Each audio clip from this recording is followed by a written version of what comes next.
Hello, hi, नमस्ते, welcome back to my channel again. और आप सभी का बहुत बहुत स्वागत है मेरे यूट्यूब चैनल साइको सूत्रा पर। आज हम एक बहुत ही ज़्यादा फेमस इंसान के बारे में पढ़ने वाले हैं, जिनका मैं अगर बोलूँ कि साइको में यानी कि साइकोलॉजी में इनका जलवा चलता है। ठीक है, तो ये कहने में बिल्कुल बुराई नहीं होगी। किसका जलवा चलता है? Sigmund Freud. जी हाँ, आप सभी ने नाम सुना होगा। जो न्यू स्टूडेंट है इस फील्ड में, वो अभी नाम सुनेंगे तो उनको पता चलेगा कि भाई मैं ऐसा क्यों बोल रही हूँ कि साइकोलॉजी में तो इनका जलवा चलता है। ठीक है, इनकी थ्योरीज काफ़ी फेमस है, उतनी ही बहुत ही ज़्यादा कंट्रोवर्शियल भी है। तो चलिए आज का लेक्चर स्टार्ट करते हैं। इन्होंने साइको एनालिस्ट, ठीक है, साइको एनालिटिकल थ्योरी, ये स्कूल ऑफ थॉट दिया था इन्होंने। अब इन्होंने किस चीज़ पे बात की थी, ये कौन है, आइए बात करते हैं। अगर मैं इसका इंट्रोडक्शन दूं आपको तो देखिए, जो सिगमंड फ्रॉइड है वो साइकोलॉजिस्ट नहीं थे, वो एक न्यूरोफिजिसिस्ट हम कह सकते हैं।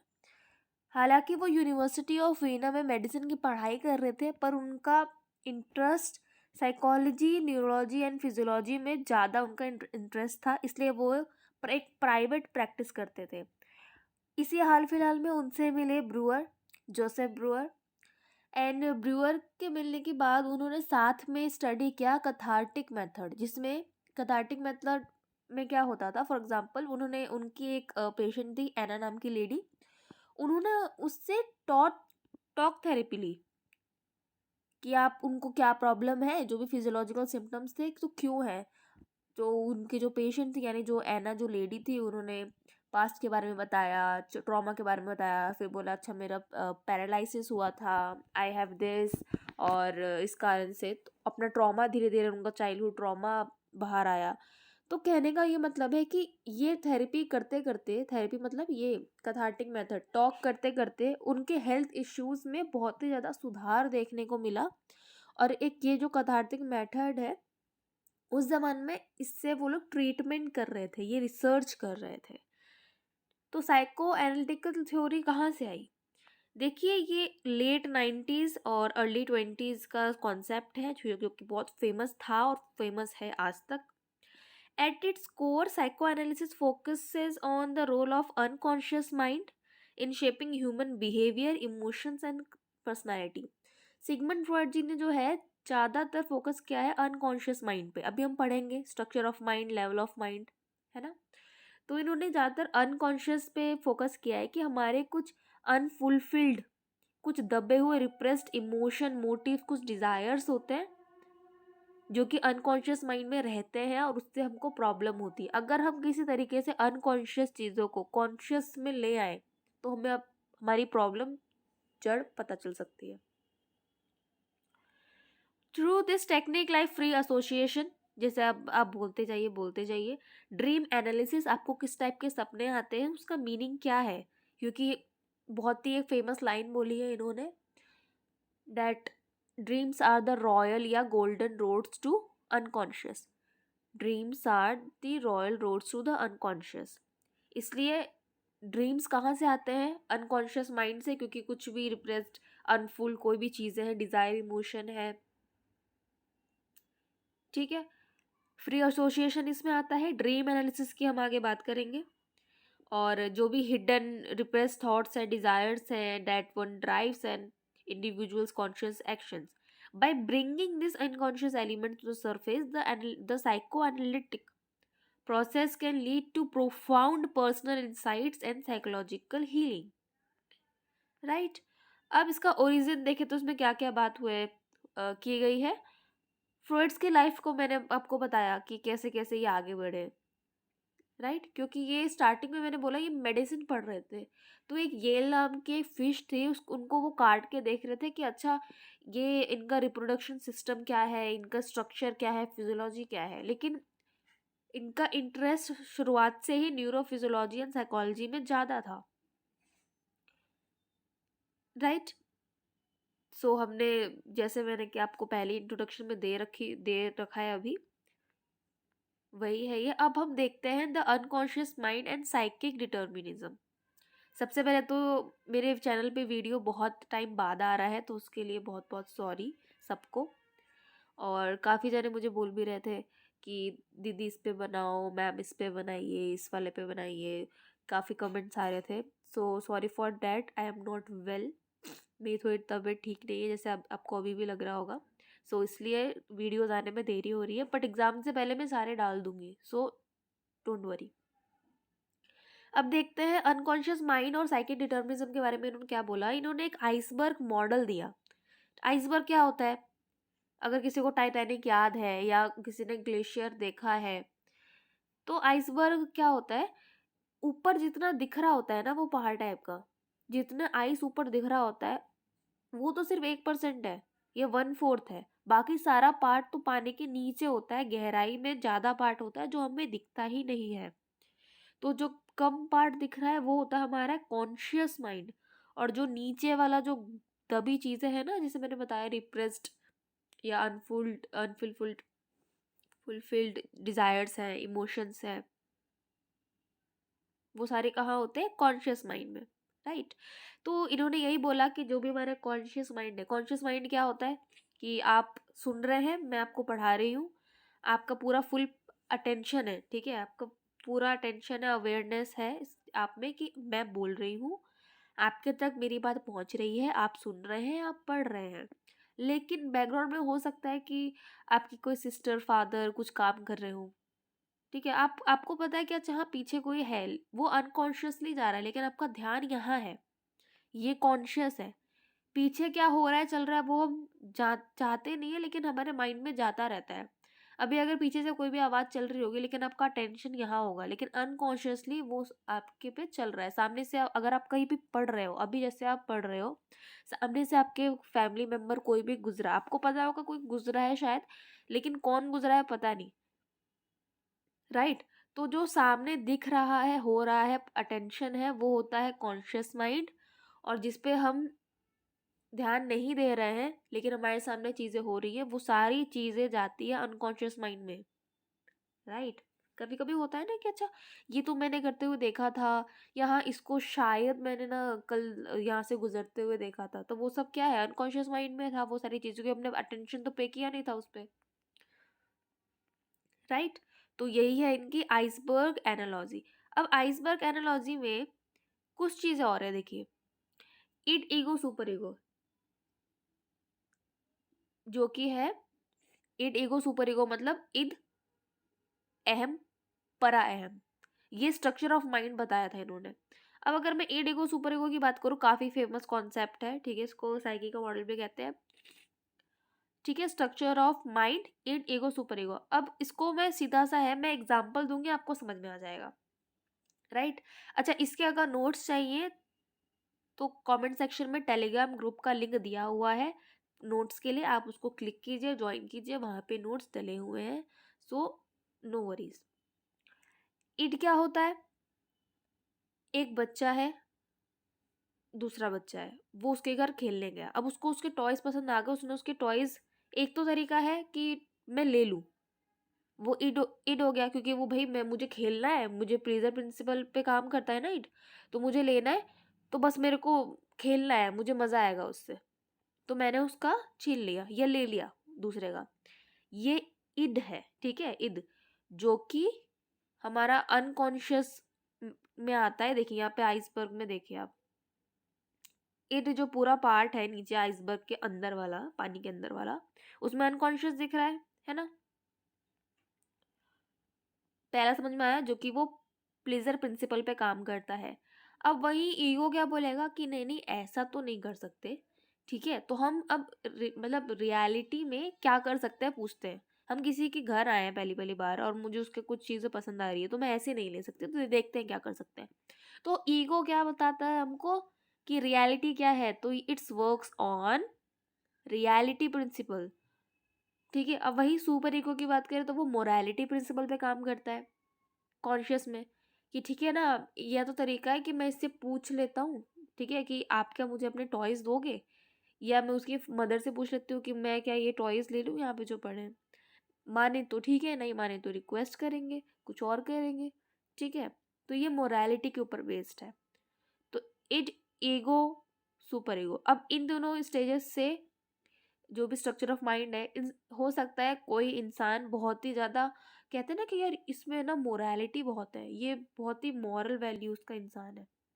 इसका मतलब हो सकता है उसका सुपर ईगो हाई हो सकता है ना। कोई बचपन में भी ज़िद्दी था, समझता नहीं था, बड़े होके भी नहीं समझती या समझता। इसका मतलब वो उसके अंदर इड है, मतलब वो इड मतलब प्लीज़र प्रिंसिपल पे वो काम करता है इंसान। अब बात करते हैं ड्रीम एनालिसिस। देखिए ये तो बहुत ही इंटरेस्टिंग सब्जेक्ट है, ठीक है। क्यों? क्योंकि हमको लगता है ना कि कब क्या सपना देखा था, क्या ड्रीम आया है हमें, हमें तो कुछ पता ही नहीं है ऐसे। ये तो हमने सोचा भी नहीं था, कितने ड्रीम इतने अजीबोगरीब क्यों होते हैं। अच्छा, ड्रीम एनालिसिस के ऊपर मैंने डिटेल में 4 वीडियोस बनाए हैं। ड्रीम क्यों आते हैं, स्लीप के बारे में, अजीब क्यों आते हैं, किसका क्या मीनिंग है, हम कैसे खुद ड्रीम को एनालाइज कर सकते हैं, उसके मैंने 4 वीडियोस डाल रखे हैं। और अगर कोई वर्कशॉप उसका ज्वाइन करना चाह रहा है, जैसे कि मैंने भी किया था, ठीक है, अगर कोई करना चाह रहा है तो प्लीज़ कमेंट सेक्शन में लिखिए, मैं उसका लिंक, वेबसाइट जो भी है, मैं I would be very happy, ठीक है, आई वुड वेरी ग्लैड कि मैं आपको बताऊं और आप वो चीज़ सीखें। सो ड्रीम एनालिसिस कैसे होता है? जो भी अनकॉन्शियस में हमारा, देखिए माइंड के 3 पार्ट है। कॉन्शियस जो हमको दिख रहा है, प्री कॉन्शियस जो मतलब फॉर एग्जांपल हमें ना कुछ चीज़ देख के याद आई कि अच्छा हाँ ये तो हमको करना था, वो प्री कॉन्शियस हो गया। और एक होता है अनकॉन्शियस जो कि बैक वाला पार्ट है, नीचे वाला पार्ट है, जो अवेयर नहीं है। कॉन्शियस मतलब अवेयरनेस, अनकॉन्शियस मतलब जिससे हम अवेयर नहीं है, हमें कुछ करना था, कुछ हमारे इच्छाएं वैसे रह गए, हमको थॉट था, कुछ रिप्रेस थॉट थे, वो भी मतलब जितने भी ऐसे हैं ना थॉट्स, डिज़ायर्स, ओवर थिंकिंग और अनफुलफिल्ड डिज़ायर, कोई सपना था आपका पूरा नहीं हुआ, आपको कुछ बोलना था, किसी को कही हुई बात चुभ गई, ऐसे वो सारी चीज़ें अनकॉन्शियस में रहती हैं। और यही अनकॉन्शियस से मैंने क्या लाइन बोली थी, dreams are the royal road to unconscious, right. कि जो ड्रीम्स है वो कहाँ से आते हैं, अनकॉन्शियस माइंड से। और अनकॉन्शियस माइंड में तो देखिए कैसी कैसी चीज़ें अजीबोगरीब, तो ड्रीम्स पे अजीबोगरीब आए हैं। कहीं ना कहीं वो हमारी ऐसे नहीं होता है कि हाँ मैंने ना ड्रीम देखा था ऐसे ऐसे तो ऐसा ही होगा, या मुझे ऐसा ड्रीम क्यों आया। कभी कभार बहुत ही बुरा या अजीब ड्रीम आता है और आप सोचते हो कि यार मैंने तो कुछ ऐसा सोचा भी नहीं, मैं तो ऐसा लड़का हूँ नहीं, ऐसी लड़की हूँ नहीं, मेरे को ऐसा थॉट, इतना गंदा सपना कैसा आ सकता है, या इतना वियर्ड या इतना वायलेंस वाला सपना क्यों आ सकता है। हो सकता है फॉर एग्जाम्पल आपको कोई सपना आए कि आप किसी मतलब आप सपने में खून खराबा कर रहे हो, ठीक है, यू आर डूइंग मर्डर, और आप रियल लाइफ में बहुत ही शाय और बहुत ही शांत पर्सन हो, तो ये सपना आपको क्यों आया। हो सकता है कि आप शाय हो, आप कुछ चीज़ें नहीं कर पाते हो, उस चीज़ का थोड़ा थोड़ा थोड़ा थोड़ा रिप्रेस्ड इमोशन हो, थोड़ा गुस्सा हो, जो कि आपको एक शॉर्ट फॉर्म ऑफ मूवी या आपका अनकॉन्शियस माइंड में जो दबा है वो वही आपको दिखता है, तो वही आपको दिख रहा है एक कहानी के रूप में। फॉर एग्जाम्पल अनकॉन्शियस में ना 5 जने हैं, 5 टॉपिक है, और उन सबको ना इधर उधर मिला मिला के और एक मूवी बना दी और आपको दिखा रहे हैं, वो वही हो गया ड्रीम। आई होप कि आपको इस तरीके से समझ में आ रहा हो। तो ड्रीम कंटेंट में देखिए मैनिफेस्ट कंटेंट होता है और लेटेंट कंटेंट होता है। इसका मतलब कि हमने ना खुद को गिरते हुए देखा सपने में 3 बार, ठीक है। अब ये तो सिंपल सिंपल हो गया, नॉर्मल। अब अगर मैं इसका मीनिंग करूँ ना, मैनिफेस्ट और लेटेंट में क्या होता है, एक तो जैसा सपना है वैसा ही आप बता दो मुझे, ठीक है। और दूसरा, आप उसका मीनिंग ढूंढो, आप क्यों गिर रहे हो बार बार सपने में, क्या लाइफ में कुछ ऐसा हुआ है, कुछ अजीब चीज़ हुई है, या आप कहीं पीछे मुड़े हो, या आपको किसी ने नीचा दिखाया है, या आपके मार्क्स कम आए हैं, या किसी ने आपको ह्यूमिलेट किया है, थोड़ा नीचे दिखाया है, कि आपको ऐसा गिरा हुआ फील हो रहा है, आपने कुछ किया है, राइट। तो 2 कंटेंट हो गए, manifest content and latent content. Dream work कैसे करता है, देखिए ड्रीम वर्क और ड्रीम इंटरप्रिटेशन, मैंने आपको बताया हर सपने का एक अलग मीनिंग होता है और हर इंडिविजुअल का सपना अलग होता है, वो पूरा इंडिविजुअल ही अलग होता है, तो उसका इंटरप्रिटेशन भी अलग होगा। और ये कैसे करना है बहुत हद तक मैंने सिखा दिया है, 4 वीडियोस है, लिंक मैं आपको डिस्क्रिप्शन में डाल दूंगी, या आप चैनल पर जाके ड्रीम इंटरप्रिटेशन या काउंसलिंग साइकोलॉजी के प्लेलिस्ट में जाके देख सकते हैं।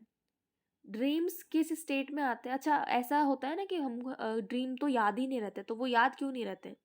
आप ऐसा समझिए कि 4 स्टेजेस है स्लीप के, N1 N2 N3 N4।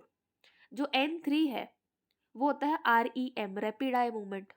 उसी में हमको सपने आते हैं। अब ऐसा कहते हैं कि अगर कोई इंसान सफिशिएंट घंटे सोया है, अच्छा खासा सोया है, अच्छी नींद लिया है और चारों स्टेजेस अगर उसके पूरे हो गए हैं, लाइक हल्की हल्की थकावटों की नींद आएगी, आंखें बंद होंगी, उसके बाद फिर वो नींद में जा रहे होंगे, फिर एक टाइम पे बहुत ही गहरी नींद होगी और वो नींद पूरी करके फोर्थ में उठ रहे होंगे।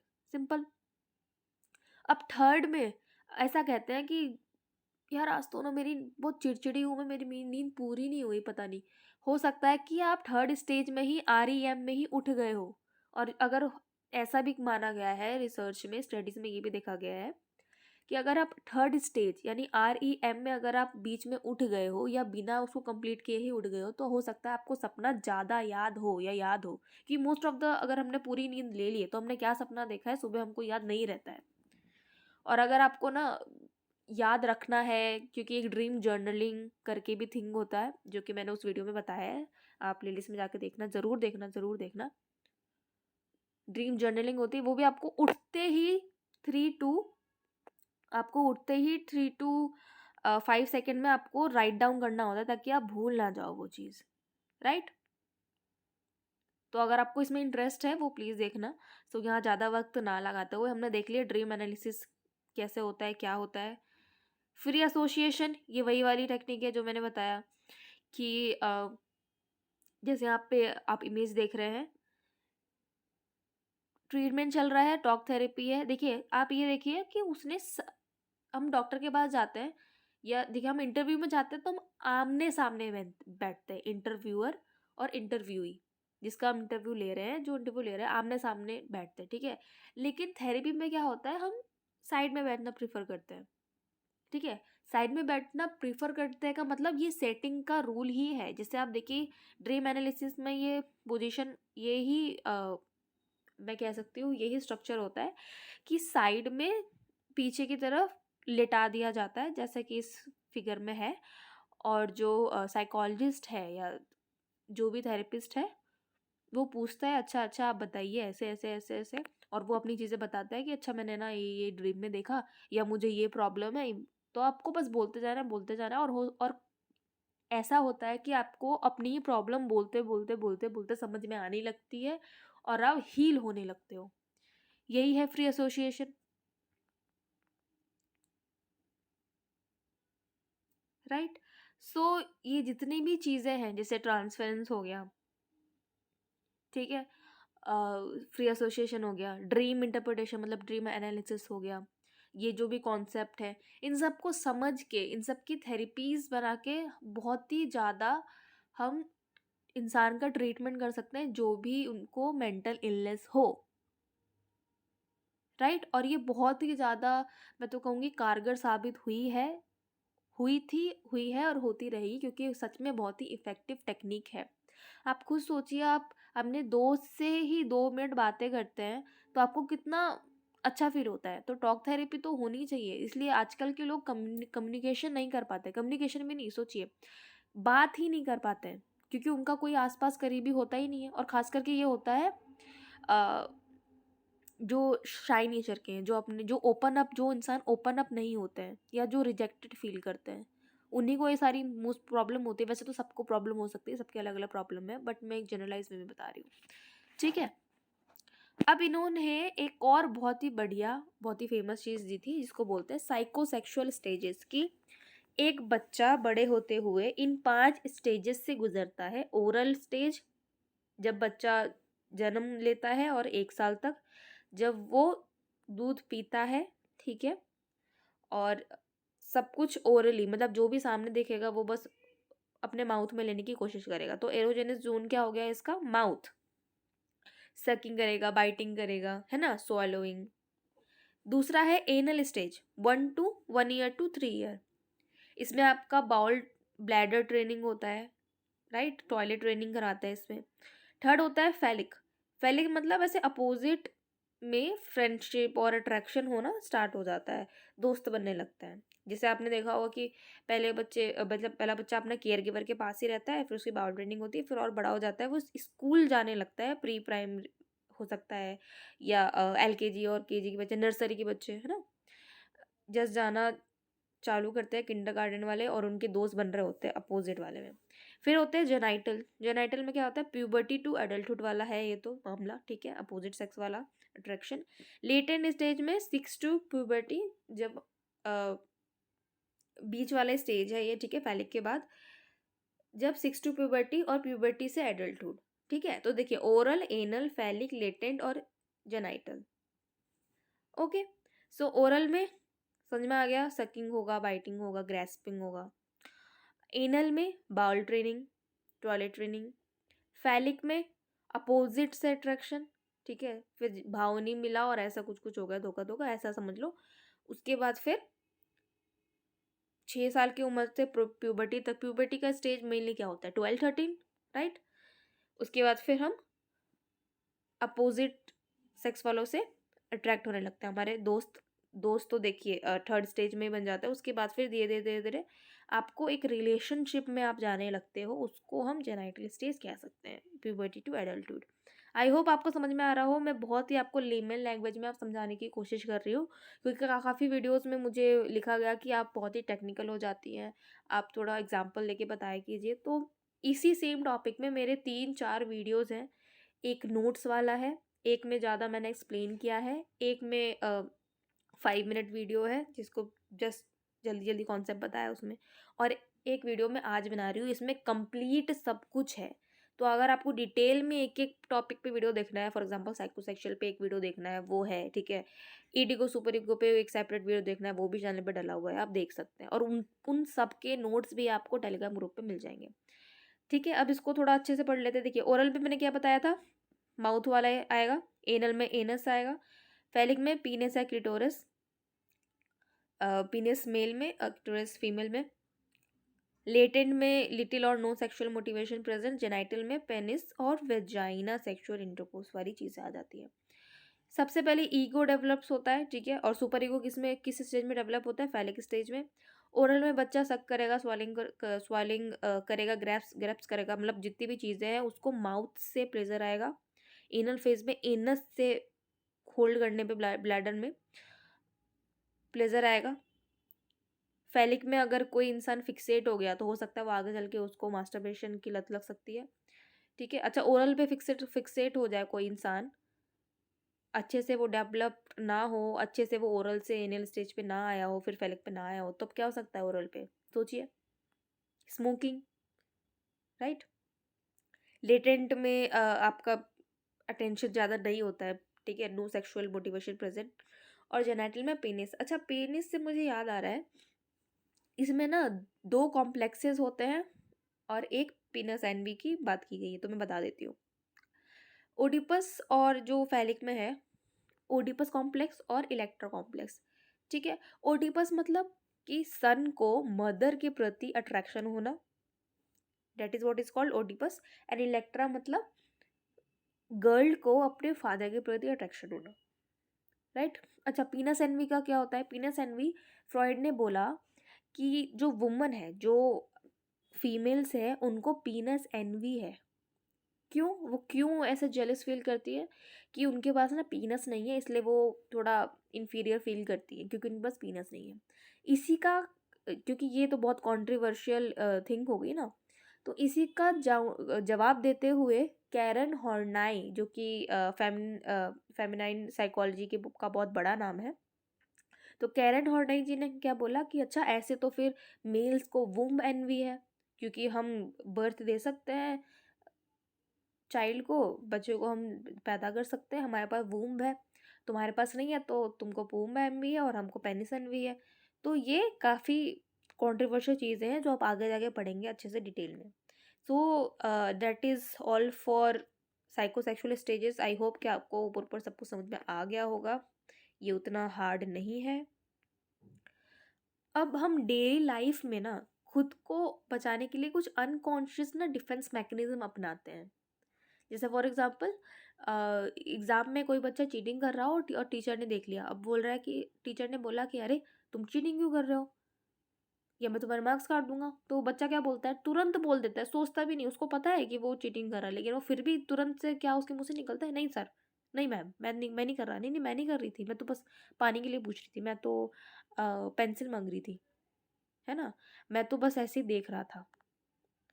तो हम कहीं ना कहीं खुद को बचाने के लिए अनकॉन्शियसली कुछ डिफेंस मैकेनिज्म अपनाते हैं, और इन्हीं कुछ 12-13 डिफेंस मैकेनिज्म किसने बताया था, सिगमंड फ्रॉइड ने। ठीक है, पहला है कंपनसेशन, अपनी कमी को छुपाने के लिए, जैसे हम कहते हैं ना कि ठीक है क्या हुआ मुझे, मैं पढ़ाई में अच्छी नहीं हूँ तो मैं पेंटिंग में अच्छी हूँ, तो आप कंपनसेट कर रहे हो। Denial, refuse to face a negative behaviour, मुझे टीचर ने डांटा पर मैं रिएक्ट नहीं कर रही हूँ, क्योंकि मुझे पब्लिक सेटिंग में दिखाना नहीं है, राइट, कि मुझे बुरा लगा। या आपने काफ़ी बार देखा होगा जब घर में किसी की डेथ होती है तो जो उसका सबसे करीबी होता है वो शॉक में चला जाता है, मतलब वो डिनाइल फेज में है कि नहीं ऐसा कुछ हुआ ही नहीं है, ये अभी ये इंसान जो है, जो डेथ हो गई है उसकी, वो अभी उठेगा, अभी बोलेगा कुछ, ऐसा हुआ ही नहीं है, ये बस सो रहा है, होता है ना, डिनाइल फेज में चले जाते हैं। डिस्प्लेसमेंट, थर्ड इज डिस्प्लेसमेंट, कि भाई बॉस का गुस्सा घर पे आके बीवी या बच्चों पे उतार दिया, simple. Identification, attach to something positive, ठीक है, हम बार बार किसी पॉजिटिव थिंग से होते, जैसे कुछ बुरा हुआ हमारे साथ तो हम उसको लेके ना बैठने के बजाय हम कुछ पॉजिटिव थिंग पे अटैच्ड होते हैं, ताकि हम बच सकें उस बुरी या बैड या नेगेटिव थिंकिंग से। Introduction, conform feelings for approval, projection हो गया, see your faults and for by in others, ठीक है, अपनी कमियां दूसरों में निकालना, वही सीधी बात की, जो जैसा होता है वैसे ही होता है। प्रोजेक्ट करना, आप अपना कोई चीज़, अपनी कमी या अपना गुस्सा किसी दूसरे पे प्रोजेक्ट कर रहे हो। रेशनलाइजेशन, आपने जो गलती की है उसको जस्टिफाई करना कि नहीं नहीं नहीं, ये मैंने किया ही नहीं है, ये मैंने इस वजह से किया क्योंकि ये ऐसे ऐसे था, तो मैंने कुछ गलत नहीं किया है। एक्सक्यूज बनाना, जस्टिफाई कर रहे हो खुद के मिस्टेक को, तो rationalisation. Reaction formation, pretend that you are different, right, कि कुछ हुआ और आपका रिएक्शन उस पर अलग अलग आ रहा है हर बार, या अलग है, जैसा होना चाहिए था वैसे नहीं। फॉर एग्जाम्पल, एग्ज़ाम की डेट आता है तो स्टूडेंट क्या होते हैं, एनजाइटी आने लगती है, ठीक है, अरे, या कई बच्चे सैड हो जाते हैं, अरे यार एग्ज़ाम आ गए, अरे यार एग्ज़ाम आ गए, जल्दी जल्दी पढ़ना पढ़ना, ठीक है। कोई भी बच्चा या किसी बच्चों को आपने खुश होते हुए नहीं देखा कि अरे वाह एग्ज़ाम आ गए, कल से ही एग्ज़ाम है, वाह, ऐसा नहीं हो सकता। तो pretend that you are different, तो आप अलग रिएक्शन ही फॉर्म कर देते हो, ठीक है, उस चीज़ से बचने के लिए, जो कि बहुत रेयर है वैसे तो। वैसे मैंने बहुत लेमन आपको समझाने के लिए एग्जांपल दिया है। आपको इन सब में से कोई बढ़िया एग्जांपल आ रहा हो तो प्लीज़ कमेंट सेक्शन में लिखिए, और बच्चों को भी हेल्प होगी।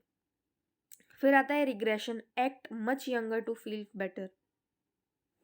रिप्रेशन आ गया, पुटिंग थिंग्स इनटू डार्कनेस, कि नहीं नहीं ऐसा हुआ नहीं है, छोड़ो। अब यही देखो, जो जितना इंसान डेली लाइफ में रिप्रेशन करेगा ना, जितने रिप्रेस्ड थॉट अंदर जाएंगे, मतलब अनकॉन्शियस में वही चीज़ें भर रही हैं, और unconscious is the royal roads to dreams, और dreams are the royal roads to, ठीक है, कहाँ का रास्ता जाता है, ड्रीम का रास्ता कहाँ से जाता है, अनकॉन्शियस से। और अनकॉन्शियस में क्या होते हैं, repressed thought, emotions, desires. Rituals and undoing, फिर आ गया हमारा sublimation, divert negative thinking into acceptable, ठीक है, कुछ भी हमारे साथ कुछ अच्छा हुआ है, बुरा हुआ है, उसको हम एक्सेप्ट कर रहे हैं, ताकि हमको अगर कुछ नेगेटिव हुआ भी है उसको भी हम एक्सेप्ट कर रहे हैं जल्दी से, ताकि हमें उसका सामना ना करना पड़े, हमें बुरा ना लगे कि अच्छा यार कैंसिल हो गया क्या छुट्टी, अरे यार मैंने तो प्लान बनाया था, चल कोई बात नहीं, नेक्स्ट संडे चल लेंगे, प्लान कैंसिल हो गया तो, ऐसा। Divert negative thing into acceptable. आई होप आपको समझ में आ रहा हो। So that is all for today. तो इन्हीं की पर्सनैलिटी थ्योरी की अगर हम बात करें तो हमने ईडिगो, सुपर ईगो की बात की, लेवल्स ऑफ माइंड की बात की है ना, conscious, unconscious, preconscious, and id ego, super ego की हमने अभी बात की। अब इन्हीं सब चीज़ों को अगर हम अच्छे से पढ़ लें, ठीक है, समझ लें, और इन्हीं सब की पढ़ाई और रिसर्च करके हम किसी भी साइकोपैथोलॉजी जो होती है उसको हम ट्रीट कर सकते हैं, उसको मैनेज कर सकते हैं। Freud psychosexual stages of development and the model of psyche, id ego, super ego form the foundation of his theory of personality. According to Freud, an individual's unique personality is shaped by the way they navigate these stages and the balance or imbalance between the various structures of mind. Psychopathology की बात करें, Freud's belief that psychological disorders and the abnormal behaviors are the result of unresolved conflicts और फिक्सेशंस at the various psychosexual stages. ठीक है, psychosexual stages पढ़ा हमने. किसी भी चीज़ में अगर हम ऐसा कर सकते हैं कि उसको अगर अच्छे से बाउल ट्रेनिंग नहीं दी गई, उसको अगर टॉयलेट ट्रेनिंग किसी बच्चे को एनल स्टेज में नहीं दी गई है, तो वो आगे चल के अलग अलग साइकोपैथोलॉजी या मेंटल इलनेस या फिजिकल इलनेस का शिकार हो सकता है. ठीक है, उसको प्रोबेबिलिटी है कि हो सकता है. तो किसी भी स्टेज पे अगर उस बच्चे की नीड फुलफिल नहीं हुई है तो उसको आगे चल के प्रॉब्लम हो सकता है. ठीक है, स्मोकिंग की प्रॉब्लम हो सकती है अगर ओरल पे हो. ठीक है, फैलिक लेटेंसी या अगर जेनाइटल पे होगा, अगर फैलिक पे होगा तो हो सकता है उसका रिलेशनशिप इशू आए आगे, लाइक उसकी सेक्सुअल लाइफ हो सकता है. ठीक है, खराब हो सकती है, अफेक्ट पड़ सकता है. Right? So Freud believed that psychological disorders and abnormal behaviors are the result of unresolved conflicts or fixations at various psychosexual stages, as well as an imbalance between the ego and superego. By uncovering the unconscious roots of these issues through psychoanalysis, Freud hoped to help patients achieve greater psychological health and well-being. Right? While Freud's theories have been intensely revised and criticized over the decades, मैंने बोला ना controversial इनकी है, mostly सारी चीज़ों में कुछ कुछ कॉन्ट्रोवर्शियल. अच्छा, मैं बोलूँगी ही is the most controversial and the simultaneously famous person in the field of psychology. Right? So ये क्लिनिकल सेटिंग्स में इनकी थ्योरीज का बहुत यूज़ होता है, थेरेपीज़ का यूज़ होता है. सो आई होप आपको आज का वीडियो पसंद आया हो. Thank you so much for watching. Please like करिए, कमेंट में प्लीज़ बताइए कि आपको वीडियो कैसा लगा है, नेक्स्ट वीडियो किस पे चाहिए. अगर आपके एग्ज़ाम आ रहे हैं तो आपको जल्दी मैं कौन सा आपको प्रोवाइड करवा सकती हूँ video lecture and notes. Telegram group please आप ज्वाइन कर लीजिए. ठीक है, उसमें आपको नोट्स मिल जाएंगे, आपको बहुत हेल्प होगी. एंड प्लीज़ अपने दोस्तों को शेयर कीजिए. Thank you for watching. स्वस्थ रहिए, सुखी रहिए. मिलते हैं अगले वीडियो में.